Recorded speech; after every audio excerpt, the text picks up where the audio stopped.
এই যে শুনছো? তোমাকেই বলছি, আমাদের চ্যানেলটি সাবস্ক্রাইব করে দাও না প্লিজ।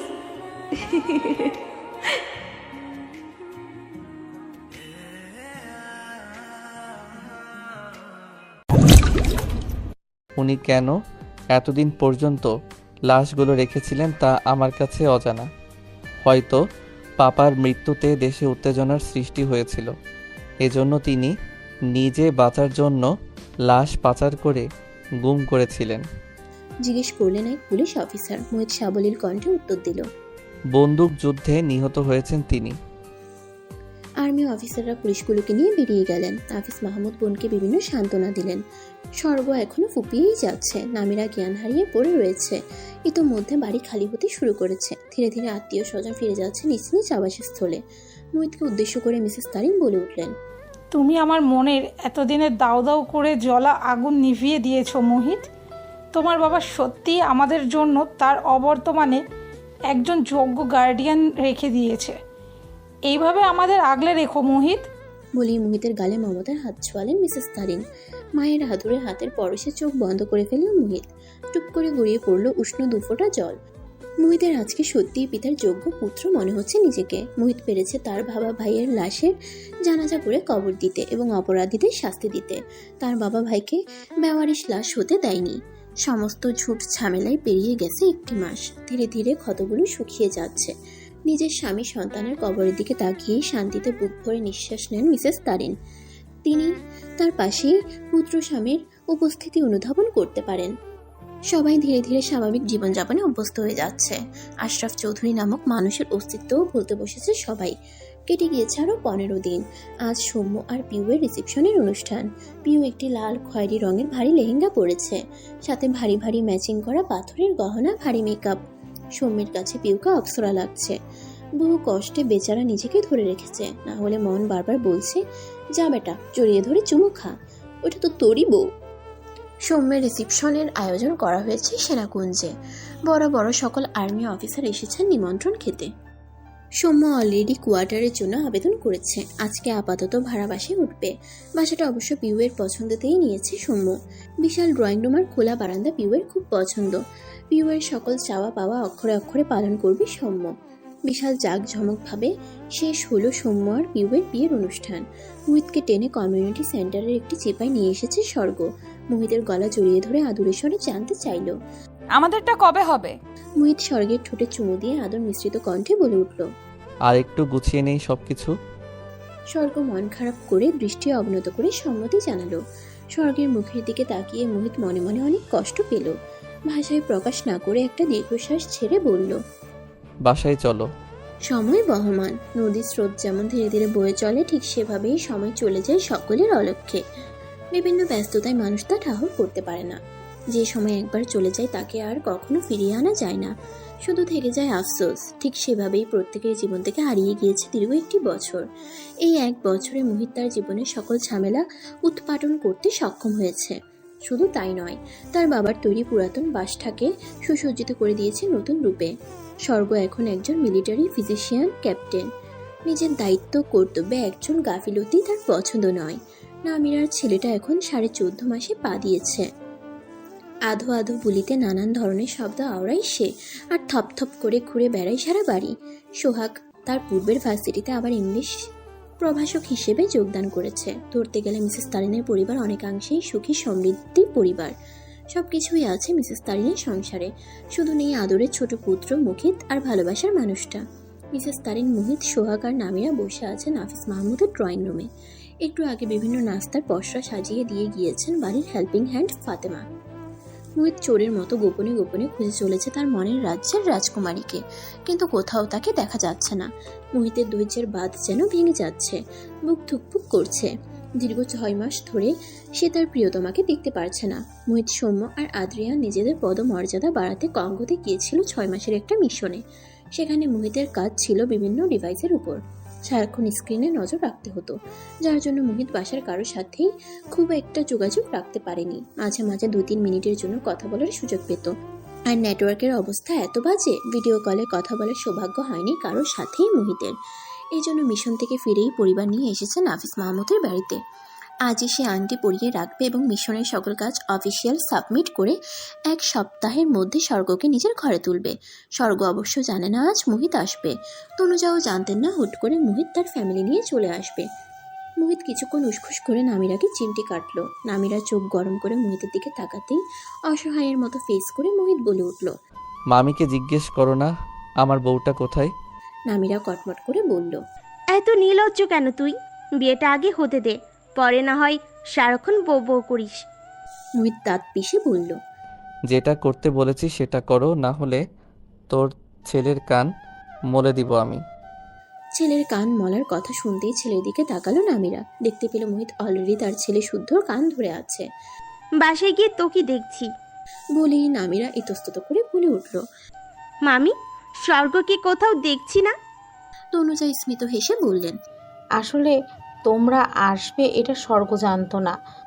ও সিএমএইচে গেছে। মিসেস তারিন বলে উঠল। আসলে আজ শুক্রবার, এই জন্য আমরা ভেবেছি ও হয়তো বাসাতেই আছে, তাই সারপ্রাইজ দিতে এলাম। সারপ্রাইজ দিতে এসে নিজেই সারপ্রাইজড হয়ে গেলাম। মিনমিন করে বলে উঠল মোহিত। একটু পরে হন্তদন্ত হয়ে নাফিস মাহমুদ বাসায় ফিরে মিসেস তারিনের সাথে কুশল বিনিময় করে মোহিতকে নিয়ে ব্যস্ত হয়ে গেলেন। তা বাবা মোহিত, ওখানে কি অনেক পরিশ্রম হয়েছিল নাকি? একদম শুকিয়ে কালো হয়ে গেছো। আসলে স্যার প্রচুর ঘুম কামাই করতে হয়েছে। দিনে রাতে মিলিয়ে আমি 3.5 ঘন্টার মতো সময় পেয়েছি ঘুমানোর জন্য। আর তাছাড়া পার্সোনাল কিছু দুশ্চিন্তাও ছিল, এই জন্য নিজের ঠিকঠাক যত্ন নিতে পারিনি। হঠাৎই নাফিস মাহমুদ তনুজাকে ডেকে স্বর্গ কোথায় জানতে চাইলেন। বাপি, আমি এখানে। ক্লান্ত স্বরে জবাব দিল স্বর্গ।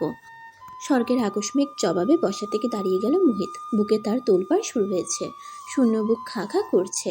হৃদয়ের অলিন্দ বারবার আন্দোলন করে যাচ্ছে স্বর্গকে জড়িয়ে ধরার জন্য। ড্রয়িং রুমে মোহিতকে দেখে থমকে দাঁড়ালো স্বর্গ।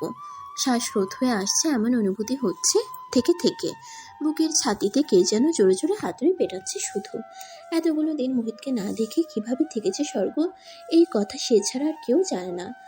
মাঝে মাঝে ইচ্ছে হয়েছে পাখি হয়ে মোহিতের কাছে চলে যেতে, কিন্তু তা কি আর সম্ভব? মোহিতের বুকে হামলে পড়ে শান্তির শ্বাস নিতে ইচ্ছে করছে স্বর্গের, কিন্তু বাবা আর ফুপির সামনে সম্মান বিসর্জন দিবে কিভাবে?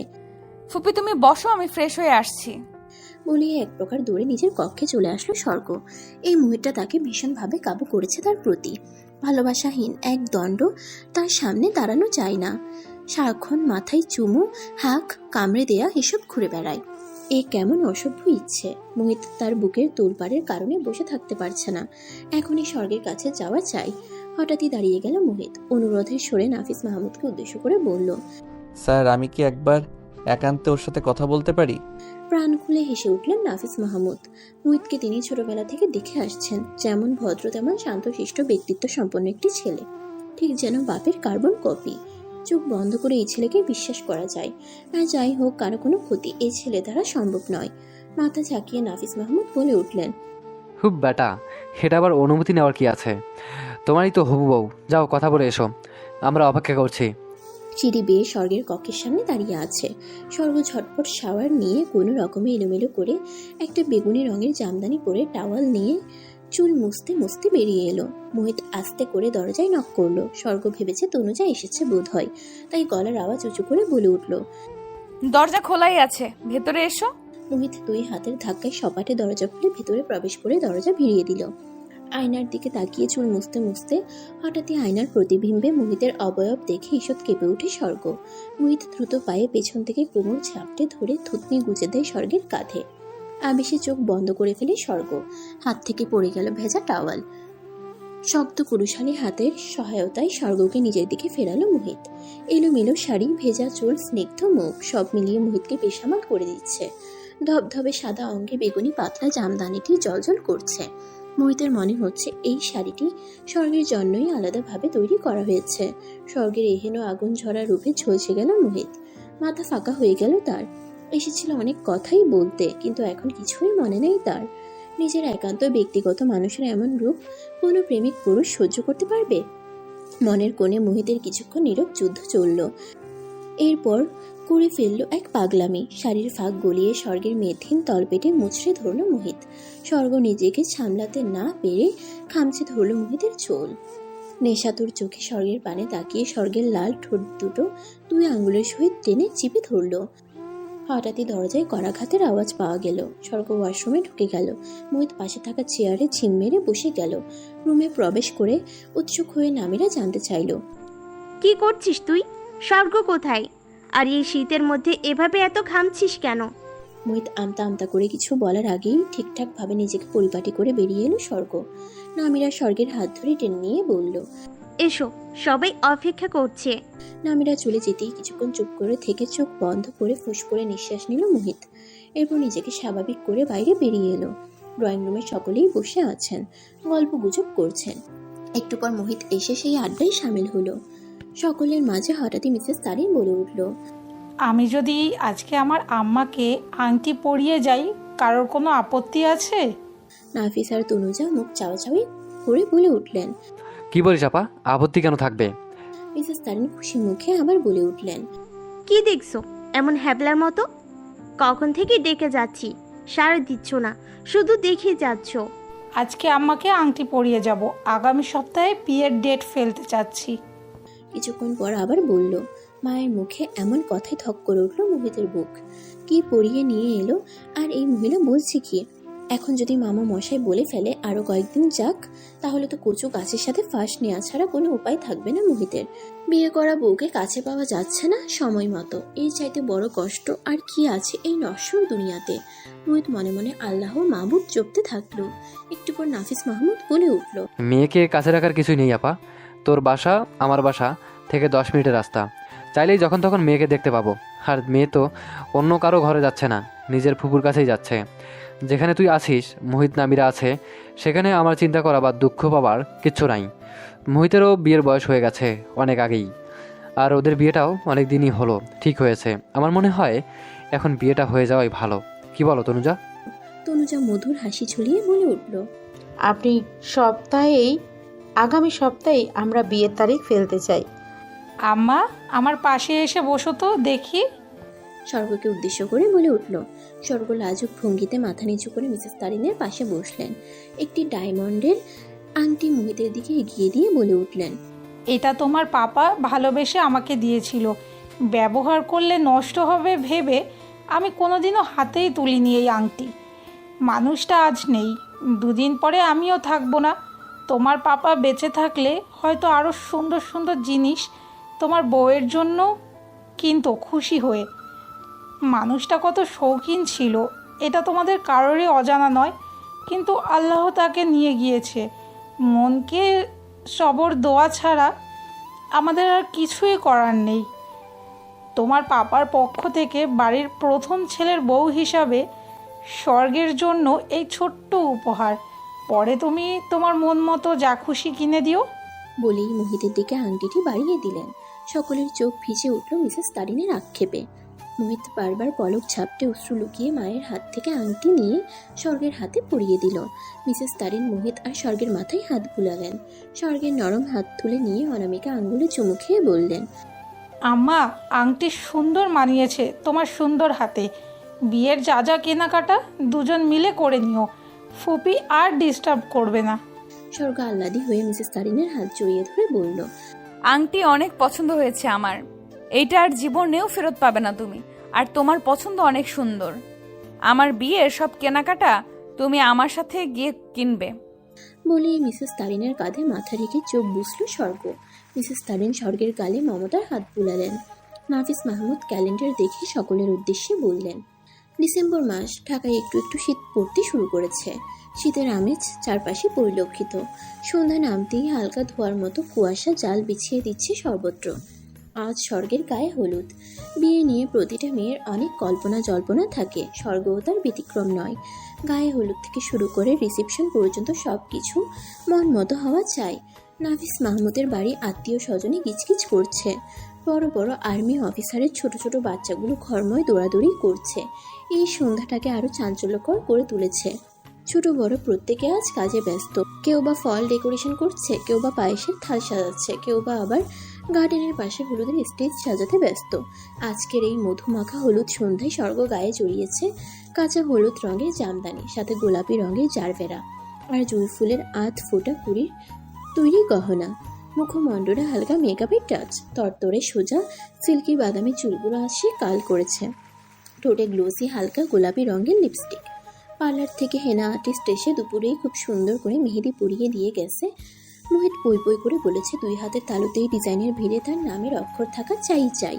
স্বর্গ হেনা আর্টিস্টকে বারবার বলে দিয়েছে ডিজাইনের প্রত্যেকটা ফাঁকা জায়গায় যেন সে লিখে দেয়। স্বর্গের এহেন পাগলামি কাণ্ডে হেনা আর্টিস্ট ছেড়ে দে মা, কেঁদে বাঁচি অবস্থা।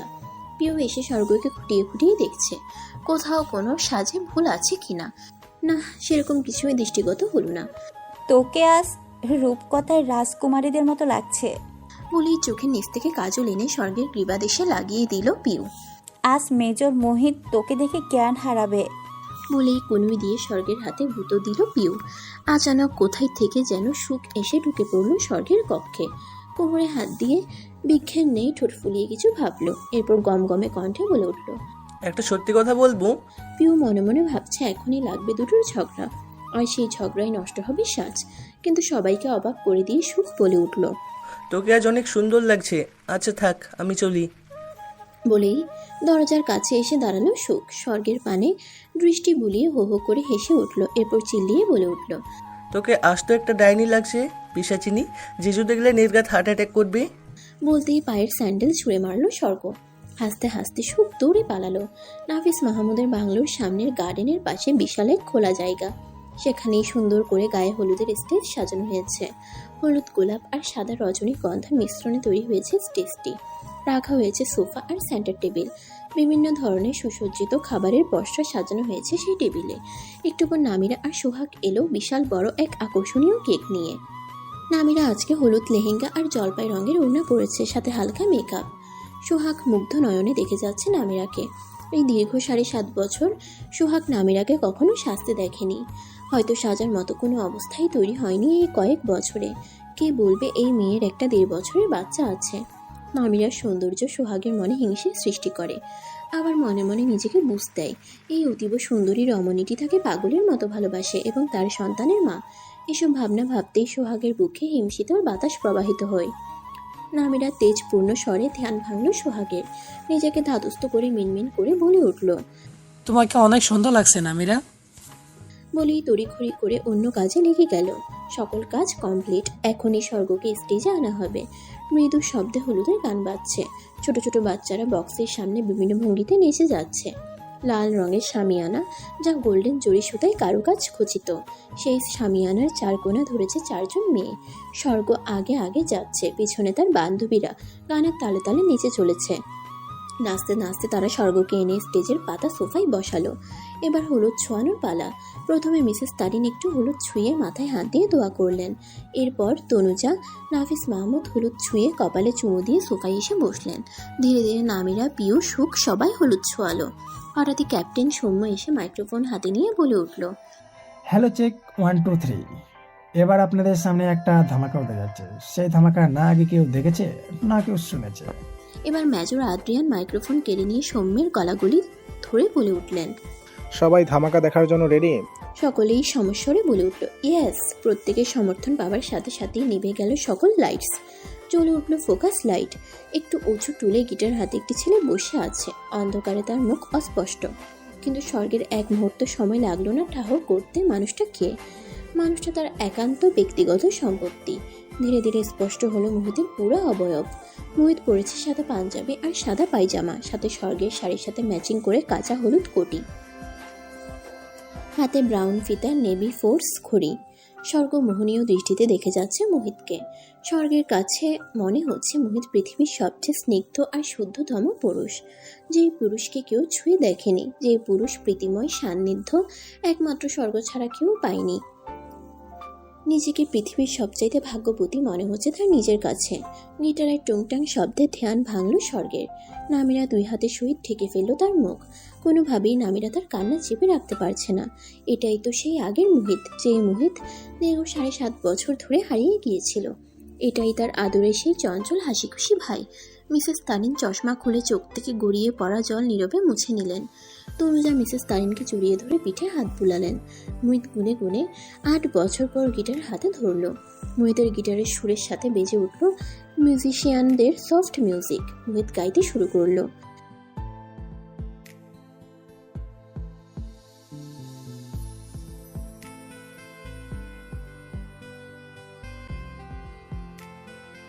মোহিত গান শেষ করতেই সকলের করতালিতে মুখরিত হলো চারপাশ।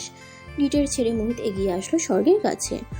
হলুদের বাটি থেকে হলুদ নিয়ে নিজের গালে মেখে সেই গাল ছোঁয়ালো স্বর্গের গালে নাকে। সকলেই হাততালি দিয়ে বলে উঠল তারা মোহিত আর স্বর্গের ডান্স পারফর্ম দেখতে চায়।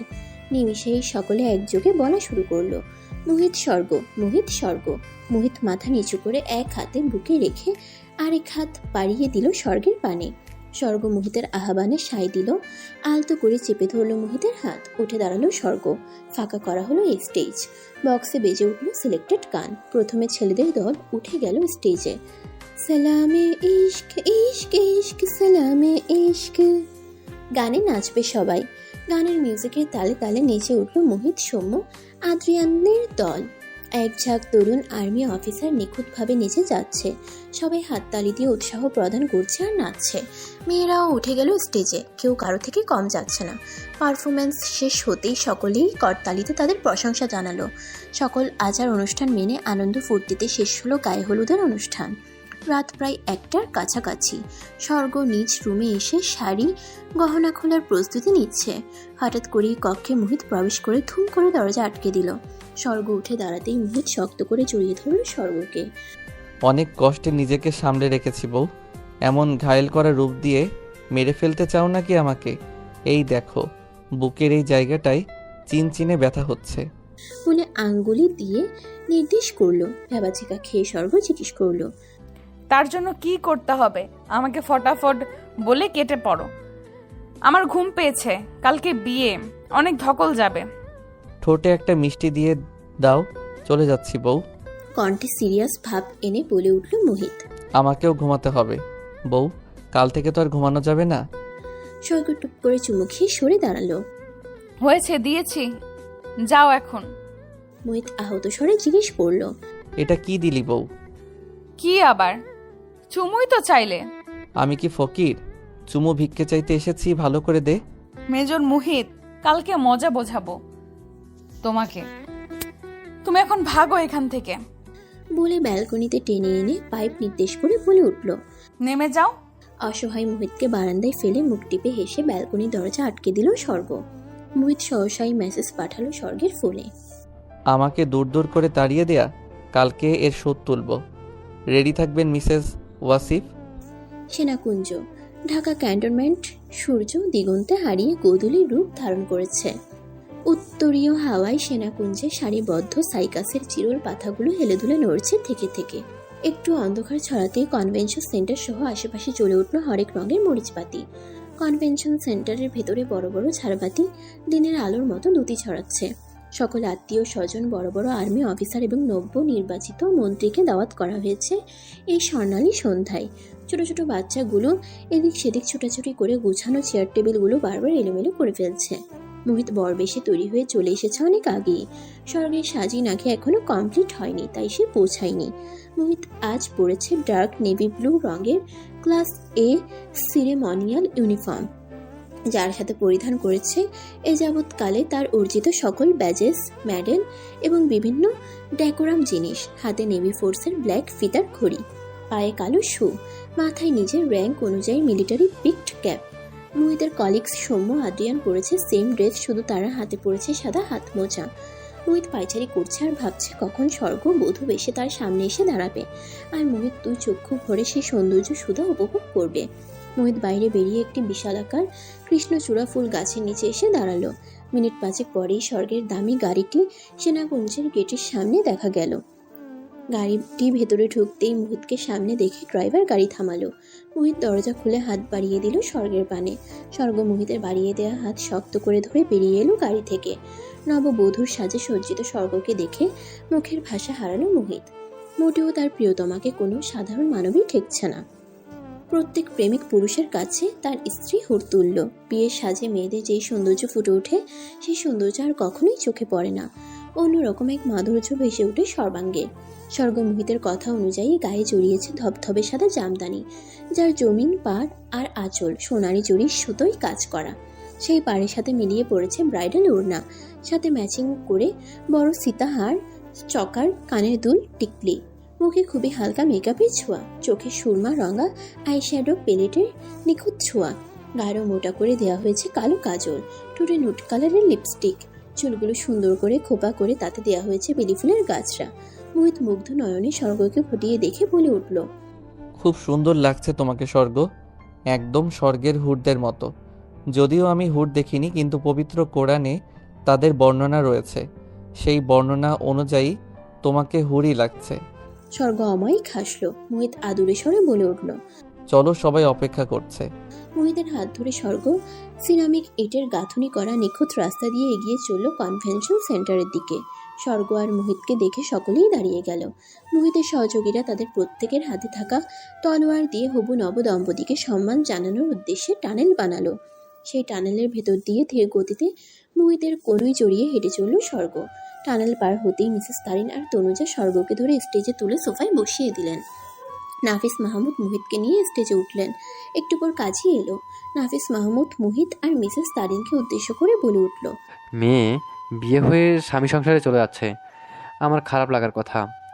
আদরের মেয়ের বিদায়ের কান্না পাবার কথা, কিন্তু তোমরা বিশ্বাস করো, আমার একটুও খারাপ বা কষ্ট কিছুই লাগছে না। আমার চাইতেও মোহিত ওর ভালো খেয়াল রাখবে, এটা আমার বিশ্বাস। বলতে বলতেই কেঁদে ফেললেন নাফিস মাহমুদ। তনুজা আঁচলের সহিত নিজের চোখের জল মুছে বলে উঠল, আমার মেয়েটাকে আপনাদের হাতে তুলে দিচ্ছি। ওর ভুল ত্রুটিগুলো নামিরা ভেবে ক্ষমা করে দিবেন। সুখ স্বর্গের সামনে এসে হাঁটু মুড়ে বসে স্বর্গের কোলে মাথা রেখে ফুঁপিয়ে কেঁদে উঠল। স্বর্গ সুখের মাথায় হাত বুলিয়ে নীরবে অশ্রু বিসর্জন দিয়ে ভেজা কণ্ঠে বলে উঠল, আমার শ্বশুরবাড়ি থেকে প্রতিদিন এসে এসে তোর সাথে মারামারি ঝগড়া সব করব, তুই শুধু দেখিস। চোখের জল মুছে সুখ বলে উঠল, আমি তো ঝগড়া আর মার খাবার জন্য অপেক্ষা করব আপুই। মিসেস তারিন তনুজা আর নাফিসকে শান্ত করে বললেন, তোরা এভাবে কাঁদলে মেয়েটাও খুব কাঁদবে। স্বর্গ যদি তোদের সাথেই থাকতে চায় থাকবে, দরকার পড়লে মোহিত মাঝে মাঝে এসে দেখা করে যাবে। আর আমি কি আমার আম্মার কোনো অযত্ন অবহেলা করতে পারবো রে পাগল? মোহিত বলে উঠল, স্যার, আপনি কোনো চিন্তা করবেন না। আপনার মেয়েকে আমার সম্পর্কে কখনো কোনো অভিযোগ দেওয়ার সুযোগও আমি দেব না। আমি তাকে নিজের থেকেও বেশি যত্নে রাখবো। ওয়াদা রইল আপনার কাছে আমার। মিসেস তারিন তারা দেখিয়ে বলে উঠলেন, চল বিয়েটা পড়িয়ে 4 হাত এক করে দিই, সময় যে চলে যাচ্ছে। গেস্টদের খাবার খাইয়ে বিদায় করতে হবে, এখনও অনেক কাজ বাকি পড়ে আছে। সকলেই চোখের জল মুছে মোহিতকে আর স্বর্গকে বিয়ে পড়ানোর আসরে নিয়ে গেল। একটি সুন্দর কার্পেট বিছানো, যার চারপাশে তাজা ফুলের বেড়া। সুগন্ধি ফুলের গন্ধে মমা করছে চারিপাশ। স্বর্গের পাশে বসে গেল তার বান্ধবীরা, আর মোহিতের পাশে তার সকল সহকর্মী সৌম্য, মেজর, আদ্রিয়ান। মাঝখানে দেয়া হলো সাদা কার্টেনের দেয়াল। কাজী সকল পেপারস রেডি করে মোহিতের দিকে এগিয়ে দিল। মোহিত বিসমিল্লাহ বলে খসখস করে সই করে বলে উঠল, আলহামদুলিল্লাহ, কবুল। মোহিতের সহকর্মীরা হাততালি দিয়ে সমস্বরে বলে উঠল, আলহামদুলিল্লাহ। এবার স্বর্গের পানে এগিয়ে দেয়া হলো খাতা কলম। কলম হাতে নিতেই স্বর্গের চোখ বেয়ে অঝরে বর্ষণ হতে লাগলো। আজ থেকে সে অন্যের অধীনে চলে যাবে। বাবার বাড়িতে এরপর থেকে সে মেহমান হিসেবে গণ্য হবে। মেয়ে থেকে মেহমান হওয়া একটি মেয়ের জন্য কতটা কষ্টের তা কেবল সে মেয়েটিই জানে। যদিও স্বামী হিসেবে মোহিতের জুড়ি মেলা ভার। কেউ স্বর্গকে পিঠে হাত বুলিয়ে রিল্যাক্স করে বলল, দেরি হয়ে যাচ্ছে, প্লিজ সইটা করে দে। কাপা কাপা হাতে স্বর্গ সই করে ভেজা রিনরিনে কণ্ঠে জবাব দিল, আলহামদুলিল্লাহ, কবুল। সমস্বরে সবাই আনন্দ উল্লাসে চিৎকার করে উঠল। তুলে দেওয়া হলো সামনের কার্টেন। স্বর্গের হাতে চুমু খেয়ে হাত ধরে টেনে দাঁড় করালো মোহিত।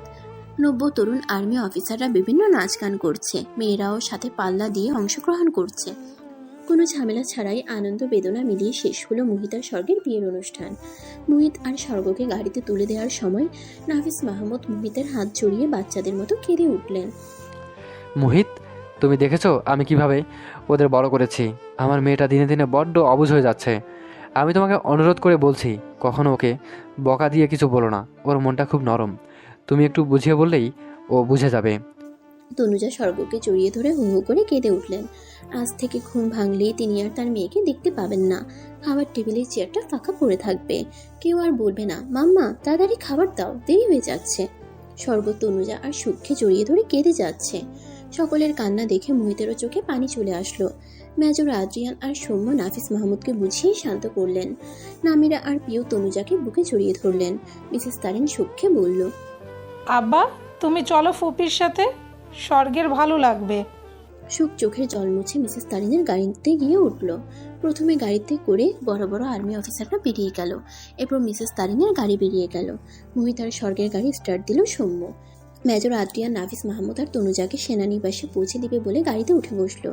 ধীরে ধীরে ফাঁকা হয়ে গেল সেনাকুঞ্জ। ঘড়িতে রাত 12টা বেজে 46 মিনিট। স্বর্গ তার গহনা খুলে একে একে শাড়ির পিন খুলছে। খুট করে খুলে গেল দরজা। মোহিত কক্ষে প্রবেশ করলো। মোহিত স্বর্গের কানের কাছে গিয়ে মাদকতা মিশ্রিত কণ্ঠে জিজ্ঞেস করলো, আমি হেল্প করব? স্বর্গ মুখ টিপে হেসে লাজুক ভঙ্গিতে বলল, লাগবে না, তুমি ফ্রেশ হয়ে এসো। মোহিত ড্রেস চেঞ্জ করে টাওয়েল নিয়ে ওয়াশরুমে চলে গেল। স্বর্গ কোনো মতে শাড়ি চেঞ্জ করে একটা টি শার্ট আর ডোজ প্লাজো প্যান্ট পরে নিজের ব্যাগ খুললো। এক এক করে নিজের সকল জিনিস বের করে কাবার্ড খুললো। খুলেই শব্দ করে হেসে উঠল। কাবার্ডের একটা সাইডের পুরোটা খালি, সেখানে বড় বড় করে মোটা কাগজে লেখা, এখানে আমার বউয়ের জিনিস থাকবে। স্বর্গ বলে উঠল, পাগল একটা। বলে আস্তে আস্তে সব গোছালো। মিনিট 15 পরেই মোহিত বেরিয়ে এলো। স্বর্গ মোহিতের দিকে তাকিয়ে ঢোক গিলল। মোহিত হাঁটু সমান সাদা একটি টাওয়াল পরিয়ে বের হয়ে গিয়েছে। তার ধবধবে ফর্সা শরীরে পানির ফোঁটাগুলো চকচক হীরের মতো লাগছে। কপালে লেপ্টে আছে কিছু চুল, যাদের আগায় শিশিরের মতো বিন্দু বিন্দু পানি জমে আছে। হাত দিয়ে চুলগুলো এলোমেলো করে দিতে খুব ইচ্ছে করছে স্বর্গের। ভাবনার মাঝে কখন যে মোহিত তার একদম কাছে চলে এসেছে সে টেরই পায়নি। মোহিত নেশাক্ত কণ্ঠে ডেকে উঠল, স্বর্গ। স্বর্গের ধ্যান ভাঙতেই মোহিত চুমু খেতেই মুখ বাড়িয়ে দিল স্বর্গের ঠোঁটের দিকে। স্বর্গ মোহিতকে ধাক্কা দিয়ে বিছানায় ফেলে হাতে থাকা মেরুন রঙের সুতির শাড়ি আর টাওয়াল নিয়ে ওয়াশরুমে দৌড়ে পালালো।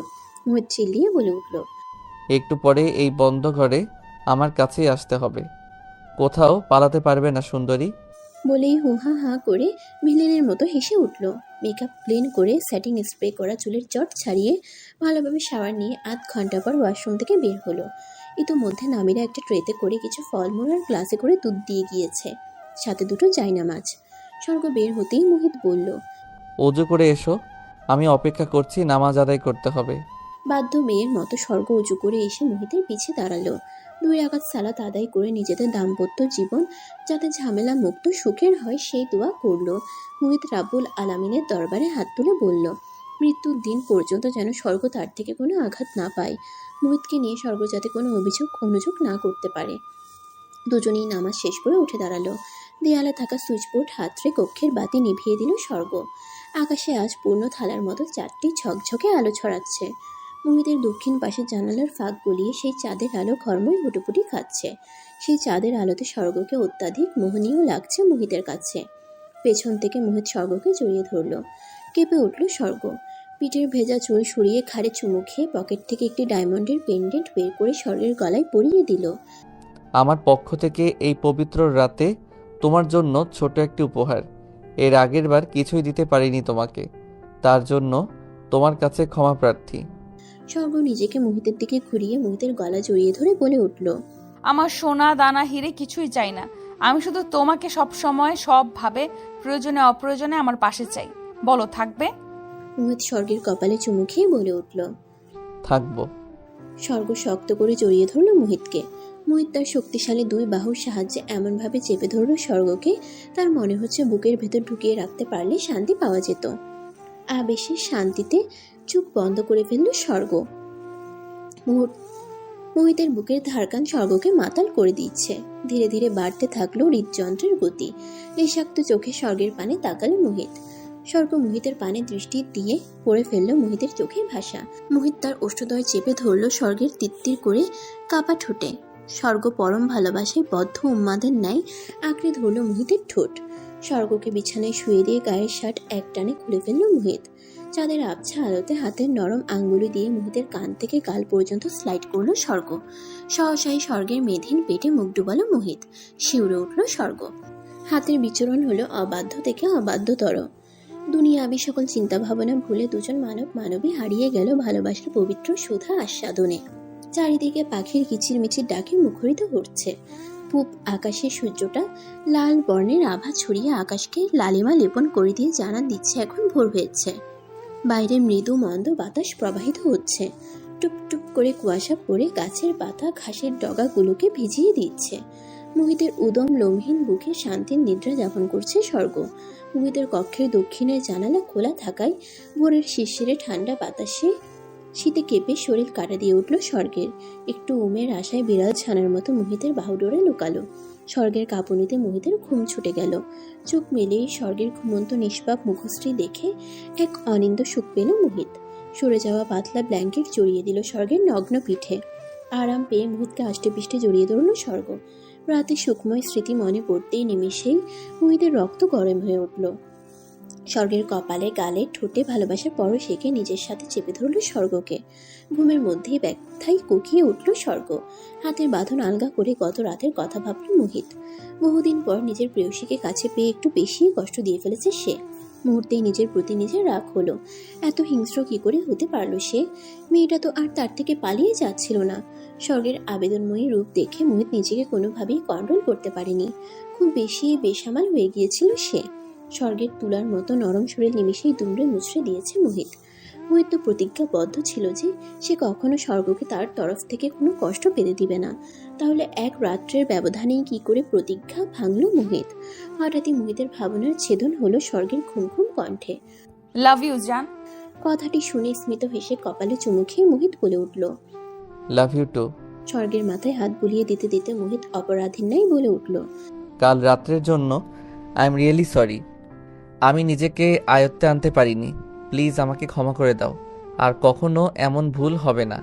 স্বর্গ মোহিতের নাকে হালকা স্লাইড করে বুকে আঁকিবুকি করতে করতে আবেশ মেশানো ভাঙা ভাঙা কণ্ঠে বলল, তুমি যতবার কন্ট্রোললেস হবে আমি ততবার তোমাকে কন্ট্রোলে আনতে প্রস্তুত। মোহিত স্বর্গের কাঁধে মুখ ডুবিয়ে জিজ্ঞেস করল, সত্যি? স্বর্গ দুই হাতে মোহিতের পিঠ জড়িয়ে বলে উঠল, 3 সত্যি।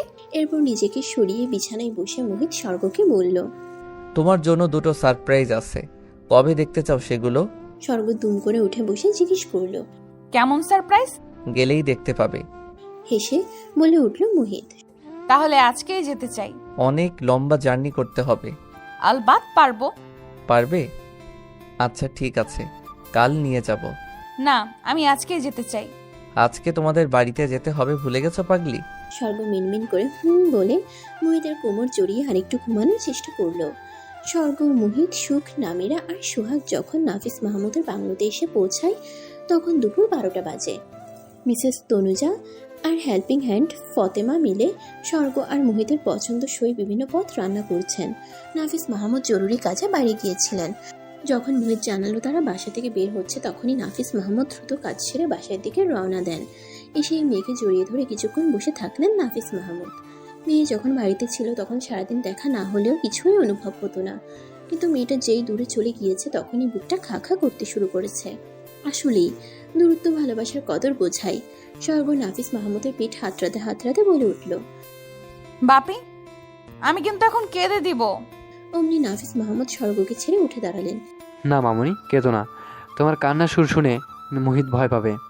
ইচ্ছে করেই বিকৃত শব্দে খিকখিক করে হেসে উঠল সুখ। পরিবারের সকলের খুনসুটিতে নিমিষেই সকল মন খারাপ দৌড়ে পালালো। খেতে খেতে ডাইনিং টেবিলে নাফিস মাহমুদ মোহিতকে জিজ্ঞেস করলেন, তা কোথায় ঘুরতে যাচ্ছ? স্যার, এটা সিক্রেট আছে। স্বর্গের জন্য সারপ্রাইজ হিসেবে রেখেছি।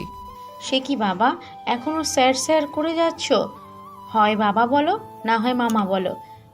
এরকম স্যার স্যার বলে আমাদের দূরে ঠেলে দিও না। অনুযোগের সুরে বলে উঠল তনুজা। নেক্সট টাইম প্র্যাকটিস করে তারপর বলবো ম্যাডাম। বলেই স্বর্গের দিকে তাকালো মোহিত। স্বর্গ চোখ গরম করে বলে উঠল, এখনই বলতে হবে তোমাকে। ফুপিকে তো সকালে উঠেই আমি মা বলেছি। তোমার এত আজেরা লজ্জার কারণ তো দেখছি না। মামির মি কেটে দিয়ে মা বলবে আর বাপিকে বাবা বলবে, শেষ। স্যার ম্যাডাম ডাকলে আমিও তোমাকে ভাইয়া ডাকবো। খুক খুক করে কেসে উঠল মোহিত। এক গ্লাস পানি নিয়ে খেতে খেতে ভাবল, নিজের প্রাণপ্রিয় বউয়ের মুখে ভাইয়া ডাক শোনার মতো হরিবল আর কিছুই হয় না। স্বর্গকে বিশ্বাস নেই, ডেকেও ফেলতে পারে। তার আগেই শুধরে যাই। ঠিক আছে বলছি ম্যাডাম, সরি মা। বাবা, আমি আজকেই স্বর্গকে নিয়ে চলে যেতে চাই, যদি আপনাদের কোনো আপত্তি না থাকে। অনেক দিন আমাদের কারোরই ঘোরাঘুরি হয়নি। আমি যখন মিশনে ছিলাম তখন স্বর্গ ডিউটি আর বাসা করেই সময় কাটিয়েছে, আর মিশন থেকে এসে বিয়েটা হয়ে গেল। তাই আমি কিছুদিন একান্তে ওর সাথে টাইম স্পেন্ড করতে চাচ্ছি। নাফিস মাহমুদ আর তনুজা সম্মতি জানালো। রাতের খাবার খেয়ে মোহিতরা বেরিয়ে গেল। পিছনে ফেলে গেল 3জন বিমর্ষ প্রিয়জনকে। আজ ডিসেম্বর মাসের 15 তারিখ। মোটামুটি ভালোই শীত পড়তে শুরু করেছে। দিনে শীতের প্রকোপ এতটা বোঝা না গেলেও রাতে ঠিকই বোঝা যায়। ভোর 5টা বাজতেই কর্কশ স্বরে মোহিতের ফোনের অ্যালার্ম বেজে উঠল। স্বর্গ কম্বল দিয়ে মুখ ঢেকে বিরক্তি প্রকাশ করলো। সারা রাত ঘুম হোক বা না হোক, এই ভোর রাতে শান্তির ঘুম যেন চোখের পাতায় এসে জেগে বসে। তড়িৎ গতিতে অ্যালার্ম বন্ধ করে উঠে বসলো মোহিত। আজ স্বর্গকে সারপ্রাইজ দেবার প্রথম দিন। দ্রুত ফ্রেশ হয়ে এসে আতুরে স্বরে ডেকে উঠালো স্বর্গকে। মোহিত খুব ভালো করেই জানে এই মেয়ে প্রচুর অলস। ঘুমের আরামের জন্য দেখা যাবে বলে বসেছে। আজকে সারপ্রাইজ লাগবে না, অন্যদিন দিও। স্বর্গকে হাড়ে হাড়ে চেনে মোহিত, তাই এক টানে ব্ল্যাঙ্কেট সরিয়ে 2 হাতে টেনে উঠে বসালো স্বর্গকে মোহিত। স্বর্গ আবার শুয়ে পড়তে চাইলেই মোহিত জগে থাকা পানি অল্প হাতে নিয়ে স্বর্গের চোখে ছিটিয়ে দিল। শীতে ঠান্ডা পানির স্পর্শে চোখ মেলে তাকালো স্বর্গ। ঘুম কাতুরে কণ্ঠে বলে উঠল, এভাবে আমাকে কষ্ট দিচ্ছ কেন মোহিত? মোহিতের বুঝে মায়া হলো স্বর্গের এহেন অভিযোগে, কিন্তু কিছু করার নেই। একজনের কাছে সে প্রতিজ্ঞাবদ্ধ, তাকে যেতেই হবে। দায়িত্ব কর্তব্য ফেলে এখানে ভাবলেশহীন দিন কাটানোর মানুষ মোহিত নয়। মোহিত স্বর্গের গালে হাত দিয়ে বলে উঠল, তোমার বর একজনের কাছে খুব ঋণী, তার ঋণ পরিশোধ না করলে মরেও যে শান্তি পাবো না। মোহিতের এমন সিরিয়াস কথা শুনে স্বর্গ দ্রুত ফ্রেশ হতে চলে গেল। আধা ঘন্টার মধ্যে রেডি হয়ে সকলের কাছ থেকে বিদায় নিয়ে মোহিতের জলপাই রঙা জিপে চেপে বসলো দুজনে। হালকা আলো ফুটার আগেই হাইওয়ে ধরল মোহিত আর স্বর্গ। সকালের বাতাসটা খুব গায়ে লাগছে। হালকা কুয়াশার ধূম্র জল বেষ্টন করেছে ধরনী। জিপ থামিয়ে গলার মাফলার দিয়ে নাক কান পেঁচিয়ে নিল মোহিত, সাথে স্বর্গকেও ভালো মতো পেঁচিয়ে দিয়ে আবার জিপ হাঁকালো। চারপাশের সুন্দর মনোরম পরিবেশ স্বর্গকে মুগ্ধ বিমোহিত করছে। গাছের পাতার ফাঁক গলিয়ে লাল সূর্যটা বেরিয়ে এলো। পাখিগুলো আকাশে উড়ে বেড়াচ্ছে। রাস্তায় 2-1 মানুষের দেখা মিলছে মাঝে মধ্যে। কিছু কিছু হোটেল, চায়ের স্টলে আগুন জ্বালানো হচ্ছে। ঘন্টা 3 পর শহর থেকে একটু দূরে একটি টং দোকানের কাছে ব্রেক কষল মোহিত। স্বর্গ জিজ্ঞাসু দৃষ্টিতে মোহিতের দিকে তাকালো। মোহিত মুচকি হেসে বলল, এখনো বহু দূরের পথ বাকি, নেমে এসো, চা খাবো। বড় বড় রেস্টুরেন্ট বা কফি শপের চায়ের থেকেও টং দোকানের চায়ের স্বাদ বেস্ট। অল্প চুমুক আর বড় নিঃশ্বাস, যেন আত্মিক প্রশান্তি। মোহিত কড়া লিকারের 2 কাপ দুধ চা চাইল। দোকানি দ্রুত চা বানিয়ে মোহিতের হাতে তুলে দিল। মোহিত স্বর্গের পানে চা এগিয়ে দিয়ে বলে উঠল, সকালের এই ঠান্ডা হাওয়ায় লম্বা একটা শ্বাস নেবে, এরপর চায়ে চোখ বন্ধ করে ছোট চুমুক দিবে। চাটা গিলে শ্বাস ছাড়বে, দেখবে কত প্রশান্তি। মোহিতের কথা মতো স্বর্গ চা পান করে যেন এক অনন্য সুধা পান করলো। মনে হলো চা আর প্রকৃতির মিষ্টি হাওয়া দুটোই পেটে নয়, অন্তরে গিয়ে লাগলো। স্বর্গ উৎসুক হয়ে জিজ্ঞাসা করলো, তুমি এটা কিভাবে জানলে? পাপা শিখিয়েছিল, আর আমি শীতকাল আসলে ইচ্ছে করে গ্রাম সাইডের আর্মি ক্যাম্পিংয়ে যাবার জন্য নাম লিখাতাম। প্রকৃতির সাথে থাকলে তুমি কখনো কুটিল হতে পারবে না। প্রকৃতি তোমাকে তার মতো উদার বানিয়ে দেবে। বিশ্বাস না হলে জানুয়ারিতে আমার সাথে ক্যাম্পিংয়ে চলো। স্বর্গ মাথা নাড়িয়ে সাই জানালো সে যাবে। ফাঁকা রাস্তা এবং মাঝে মাঝে বিরতি দিয়ে প্রাকৃতিক সৌন্দর্য উপভোগ, সব মিলিয়ে 8.5 ঘন্টা সময় লাগলো মোহিতদের কাঙ্ক্ষিত জায়গায় পৌঁছতে। 1.5 বছর অনেক কিছুই পাল্টে গেছে। পাহাড় কেটে রাস্তাও তৈরি করা হয়েছে। হাসিয়া পল্লীর সবচেয়ে শেষের ঘরটা ডিকোদের। মোহিত নিমিষেই চিনে ফেললো সেই ঘর, কিন্তু পাশে আরও নতুন 2টো ঘর হয়েছে। স্বর্গ অবাক হয়ে সবকিছু পর্যবেক্ষণ করছে, কিছুই তার বোধগম্য হচ্ছে না। মোহিত গাড়িতে করে এক গাদা জিনিস এনেছে বাচ্চা মেয়েটির জন্য। গাড়ি থেকে দুজনে মিলে সব নামিয়ে শেষ করতে পারল না। কিছু জিনিস রেখে নেমে বাড়ির সদর দরজায় টোকা দিল। মিনিট 5 পরেই দরজা খুলে বেরিয়ে এলো একটি মেয়ে। এই 1.5 বছরে সে অনেকখানি বড় হয়ে গিয়েছে। তার ছোট কোকড়ানো চুলগুলোও কাঁধ ছাপিয়ে নেমে এসেছে। মেয়েটি মোহিতের দিকে তাকিয়েই চোখ বড় বড় করে ফেলল। চিল্লিয়ে তার মাকে ডেকে বলে উঠল। মেয়েটির চিল্লানোর শব্দে মারুং আর তার স্ত্রী দৌড়ে এসে মোহিতের সামনে দাঁড়ালো। তাদের রীতি অনুযায়ী মেহমানকে সম্মান জানালো। প্রথমেই মোহিত টিকোর হাতে তুলে দিল লাল টকটকে একটা জামা। মারুংকে গাড়ি নির্দেশ করে বলে উঠল, ওখানে যা কিছু আছে সব টিকর। স্বর্গ এতক্ষণ চুপ থাকলেও সুযোগ পেতেই মোহিতকে জিজ্ঞেস করলো, এদের কিভাবে চেনো? আজকে তুমি এদের জন্যই আমাকে পেয়েছো স্বর্গ। বলে সেই বিভীষিকাময় ঘটনার বিস্তারিত ঘটনা খুলে বলল মোহিত। পুনরায় সে কুৎসিত স্মৃতি মনে পড়তেই চোখের কোণে জল জমা হলো স্বর্গের। হঠাৎই হাতে কারো স্পর্শ অনুভব করলো স্বর্গ। হাতের দিকে তাকাতেই দেখতে পেল ডিকো লাল ফ্রকটি পরে সেজে দাঁড়িয়ে আছে। মেয়েটির গাল টিপে আদর করে দিল স্বর্গ। মোহিত মেয়েটিকে কোলে তুলে আদুরে স্বরে বলে উঠল, তুই আমার অনেক সেবা করেছিস, এবার তোর সারা জীবনের সেবা করতে পারলে নিজেকে হালকা লাগবে। মেয়েটি মোহিতের কথার আগামাতা কিছুই না বুঝে শুধু নীরবে তাকিয়ে রইল। মারুংয়ের থেকে মোহিত জানতে পারে মোহিতের দেওয়া টাকাটা দিয়ে তারা একটা পানির বট দিয়েছে, সেখান থেকে ভালোই টাকা আসে। তারা 3 বেলা পেট ভরে খেয়ে পড়ে ভালোভাবেই বেঁচে আছে। ডিকো স্কুলে যায়, সরকার থেকে ওদের জন্য একটা স্কুল করা হয়েছে, চিকিৎসা সেবাও ভালো এখন। মোহিত মারুংকে অনুরোধ করে ডিকো যতদূর পড়তে চায় মারুং যেন বিনা বাধায় তাকে পড়তে দেয়। ডিকোর সকল খরচ মোহিত প্রদান করবে এবং সুযোগ পেতেই তাদের সাথে দেখা করতে আসবে। সারাদিন সময় কাটিয়ে মোহিত আর স্বর্গ বেরিয়ে আসে মারুংদের বাড়ি থেকে। ডিকো কেঁদে ভাসায়, মারুং আর তার স্ত্রী নীরবে চোখের অশ্রু মুছে। কে বলেছে রক্তের সম্পর্ক না থাকলে মানুষ আত্মার আত্মীয় হয় না, বরং রক্তের সম্পর্কহীন মানুষই বেশি আত্মার আত্মীয় হয়। মারুং আর তার পরিবার জ্বলন্ত প্রমাণ। যেতে নাহি দিব হয়, তবু যেতে দিতে হয়, তবু চলে যায়। নিজেদের জীবিকার তাগিদে মানুষকে এক জায়গা থেকে অন্য জায়গায় যেতেই হয়, দৌড়ে বেঁধেও কেউ রেখে দিতে পারে না। বিষণ্ণ মনে মোহিত আর স্বর্গ জিপে চেপে বসে। স্বর্গ মোহিত চিরকৃতজ্ঞ এই ছোট খাসিয়া পরিবারটির কাছে। মোহিত জিপ ফাঁকায়, যতদূর দৃষ্টি সীমানায় মোহিতের জিপ দেখা যায় ডিকো, মারুং আর তার স্ত্রী তাকিয়ে থাকে। স্বর্গ মোহিত পিছন ফিরে বারবার তাদের বিদায় জানায়। মোহিত আর স্বর্গ বসে আছে দুবাই আন্তর্জাতিক বিমানবন্দরে। 5.5 ঘন্টার ননস্টপ এমিরেটস ফ্লাইটে তারা এসে পৌঁছেছে। দুবাই কেন এসেছে মোহিত স্বর্গকে নিয়ে তা অজানা স্বর্গের।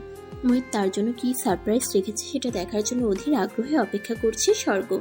একটু পরে একটি লোক হন্তদন্ত করে প্লেকার্ড নিয়ে মেজর মোহিত ওয়াসিফের খোঁজ চালাচ্ছে।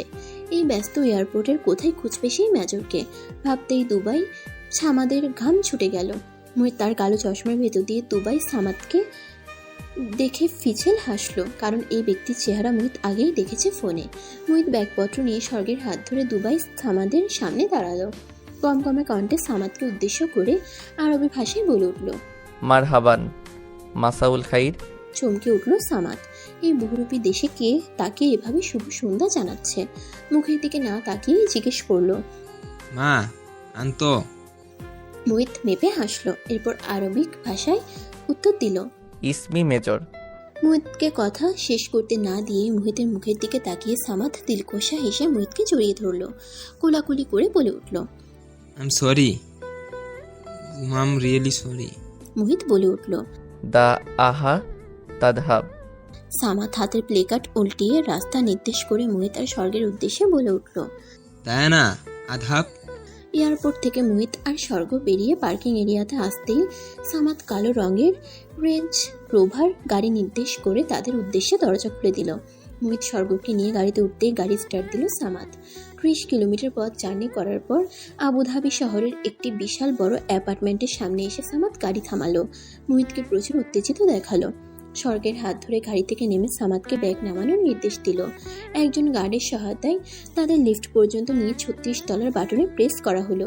লিফটে দাঁড়িয়ে স্বর্গ মোহিতকে খোঁচা মেরে জিজ্ঞেস করলো এত সম্মান প্রদর্শন করে কোথায় নিয়ে যাওয়া হচ্ছে তাদের। মোহিত স্বর্গকে রিল্যাক্স থাকতে বলে আরবিক ভাষায় গার্ডের সাথে কিছু কথাবার্তা সারলো। স্বর্গের কাছে এই মুহূর্তে মোহিতকে দুবাইয়ের শেখ মনে হচ্ছে, যে কথায় কথায় আরবি ছাড়ছে। কাঙ্ক্ষিত ফ্লোরে আসতেই খুলে গেল লিফটের দরজা। গার্ড হাতের ইশারায় একটি বিশাল আকার কারুকাজ খচিত দরজা নির্দেশ করল। সেখানে গিয়ে মোহিত কলিং বেল চিপতেই বেরিয়ে এলো সুদর্শন এক যুবক, যার পরনে কান্দুরা, মাথায় কেফায়া, লম্বা লম্বা দাড়ি, যেন চেহারায় নূর ভাসছে। স্বর্গ অভিভূত হয়ে লোকটির দিকে তাকিয়ে থাকলো। লোকটিকে তার বড্ড চেনা পরিচিত লাগছে। লোকটির সাথে বোরকা পরা পর্দানশীল একজন অল্প বয়সের মেয়েও বেরিয়ে এলো। মোহিত স্বর্গকে নিয়ে ভেতরে প্রবেশ করতেই সকলেই তাদের সমাদর করতে ব্যস্ত হয়ে পড়ল। আল্লাহর বিভিন্ন নাম, মদিনার ছবি, বিভিন্ন সূরার ওয়ালমেট শোভা পেয়েছে ঘরের প্রত্যেকটি দেয়ালে। যুবকটি তাদের সামনে সোফায় বসে দৃষ্টি সংযত করে জিজ্ঞেস করলো, কেমন আছো স্বর্গ? স্বর্গের বুক থক করে উঠল। আরে এটা তো আহিয়ান। আহিয়ানের এত আমূল পরিবর্তন দেখে খুশিতে বাকহারা হলো স্বর্গ। মোহিতের সারপ্রাইজে সে সত্যি সারপ্রাইজড হয়ে ভাষা হারিয়েছে। পাশে থাকা মেয়েটিকে নির্দেশ করে দেখিয়ে বলল, ও আমার স্ত্রী মরিয়ম। মাস 6 হয়েছে তারা দাম্পত্য জীবন শুরু করেছে। বাংলাদেশ থেকে ফিরেই আহিয়া নিজেকে শুধরে নিয়েছে। নিজের খারাপ অতীতকে ঘৃণা করে বেছে নিয়েছে রাব্বুল আলামিনের রাস্তা। আহিয়ান অনেক সুখে আছে তার স্ত্রীকে নিয়ে। মেয়েটা এখানকার নাগরিক। আহিয়ান রাশিয়া থেকে চলে এসে এখানে স্থান গড়েছে। মুহিতের হাত ধরে আহিয়ান কান্না মিশ্রিত কণ্ঠে বলে উঠল, আমার এই জীবন তোমার দেওয়া। আল্লাহ তোমার উছিলায় আমাকে তওবা করার সুযোগ দিয়েছে মেজো। আমার মা প্রতিদিন আমার স্বপ্নে আসে, আমাকে অনেক দোয়া করে আমার প্রতি সন্তুষ্টি প্রকাশ করে। আমি দীর্ঘ 30 বছর আমার মাকে স্বপ্ন দেখিনি মেজো, এখন রোজ দেখি, মায়ের সাথে গল্প করি। একজন সন্তান হিসেবে এর চাইতে বড় প্রাপ্তি আর কি আছে মোহিত? আহিয়ান মায়ের জন্য কাঁদে, আল্লাহর ভয়ে কাঁদে। সে হেদায়েত প্রাপ্ত হয়েছে এই খুশিতে কাঁদে। আহিয়ানের খুশির কান্নায় ভিজে ওঠে মারিয়াম সহ সকলের চোখ। সময় বহমান, পেরিয়ে গেছে চোখের পলকে 2 বছর। হসপিটালের ওটি রুমের সামনে সমানে পায়চারি করছে মুহিত, সুখ আর নাফিস মাহমুদ। নামিরা, তনুজা, মিসেস তারিন দোয়া করে যাচ্ছেন সমানে। স্বর্গের বেবি হবে। প্রেগনেন্সি সময়ে তার অনেক জটিলতা দেখা গিয়েছে। মুহিত ভয়ে থেকে থেকে অস্থির হয়ে উঠছে শুধু। নামিরার 3.5 বছরের ছেলেটা সবকিছু প্রত্যক্ষ করছে। হঠাৎই ভেসে উঠল কান্নার আওয়াজ। ভয়ে কেঁদে ফেলল মুহিত। আর কোনোভাবেই নিজেকে সামলাতে পারছে না মুহিত। ডক্টর কেন এখনো বের হচ্ছে না? চিন্তায় প্রেশার ফল হবার উপক্রম। একটু পর পিউ 2 হাতে 2 বাচ্চা নিয়ে বাইরে বেরিয়ে এলো। পিউকে দেখেই উত্তেজিত হয়ে গেল মুহিত। অসহায় চোখে পিউয়ের দিকে তাকাতেই পিউ চোখের ইশারায় ভেতরে যাবার অনুমতি দিল। মুহিত দৌড়ে স্বর্গের কাছে চলে গেল। লেবার পেন আর নর্মাল ডেলিভারির প্রেশারে একদম নেতিয়ে গিয়েছে মেয়েটা। স্বর্গের হাত ধরে চুমু খেয়ে ফুপিয়ে বাচ্চাদের মতো কেঁদে ফেলল মুহিত। স্বর্গ কাপা কাপা হাতে মুহিতের চোখের জল মুছে মাথায় হাত বুলিয়ে দিল। কিছুক্ষণ পর পিউ এসে মুহিতকে বলল, লেফটেন্যান্ট কর্নেল মোহিত, ওকে কেবিনে শিফট করব আমি। আপনি বাইরে গেলে ভালো হয়। মুহিত বুঝতে পেরে মাথা দুলিয়ে বাইরে বেরিয়ে এলো। একটি পুত্র আর একটি কন্যা সন্তানের বাবা হয়েছে মোহিত। মেয়েটা হুবহু মায়ের চেহারা পেয়েছে। ছেলেটার দিকে নজর দিতেই কলিজা মুষড়ে উঠল মোহিতের। মুকিত, নামিরার ছেলে আর মোহিতের ছেলে হুবহু চেহারা। ছেলে মেয়েদের কোলে নিয়ে চুমু খেল মোহিত। বাবা হবার যে অব্যক্ত আনন্দ তা কাউকেই বলে বোঝানো যাবে না। আদনান ও আসিফের বিশাল বাড়ির ড্রয়িং রুমে দৌড়ে হেঁটে খেলে বেড়াচ্ছে মোহিতের 2 ছেলে মেয়ে, লিও আর রেইন। হঠাৎই খেলতে খেলতে পড়ে গেল 1.5 বছরের মোহিতের মেয়ে রেইন। মোহিত স্বর্গ দৌড়ে আসার আগেই শুদ্ধ এসে টেনে তুলে আদর করে চোখ মুছিয়ে বলে উঠল, কেঁদো না তুমি, তুমি কাঁদলে আমার কষ্ট লাগে। কথাটা শুনেই চুপ করে হাসতে লাগলো রেইন। বসা থেকে উঠে দাঁড়িয়ে 5 বছরের শুদ্ধ দৌড়ে নামিরার কাছে গিয়ে আবদার করলো, মামা, আমিও মামার মতো ওকে বিয়ে করব। রেইনকে আমার অনেক ভালো লাগে, ও অনেক সুন্দর পুতুলের মতো। সকলেই এই কথা শুনে হাসতে হাসতে ঢলে পড়ল। মনে মনে মিসেস তারিন ভাবলেন, আজ যদি আমার মুকিত আর মানুষটা বেঁচে থাকতো তাহলে কত খুশি হতো মোহিত আর নামিরার খুশিতে। সব খুশিতেই পরিপূর্ণতা থাকে না, কিছু কিছু খুশি অপূর্ণতাতেই থেকে যায়। বলেই গোপনে সুখের অশ্রু মুছলেন।